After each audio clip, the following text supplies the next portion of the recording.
Nani kwa ukame huu hakuna kitu chochote tutakachoweka huko. Ni zaidi ya wakazi 76,000 wanaoishi katika kata hizo 5 ambazo zimekosa mazao ya chakula na biashara kutokana na janga la ukame lililoyakumba maeneo haya ya tarafa ya Songwe wilayani Chunya. Sijawahi kuona hata siku moja ukame uliotupitia mwaka huu. Kwa sababu gani? Watu walifeka mahindi tuliolima, tukabadili zao lingine. Sasa ndio haya tena imekuwa ni muda mdogo mazao yamekwama kukoma. Kwa hiyo mwaka huu kuna ukame. Tunachoomba serikali itusaidie.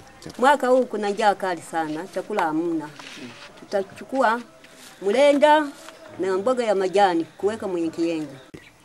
Itufikirie upande wa chakula, itufikirie upande wa maana kwa sababu tuna mabonde ya umwagiliaji. Itufikirie angalau kupata mashine za kuweza kuvuta maji na kumwagilia vyakula. Tunataka serikali tusaidie mbegu. Tunaomba tupokee mbegu tuje tulime mwakani kama mvua itawezekana kaje. Viongozi wa serikali na idara ya kilimo wametembelea maeneo haya ambayo yameathirika kwa kiasi kikubwa na kutoa kauli mbalimbali, ikiwa ni pamoja na kuwadhihirishia wananchi kuwa tayari taarifa zimeifikia ofisi ya Waziri Mkuu kitengo cha maafa.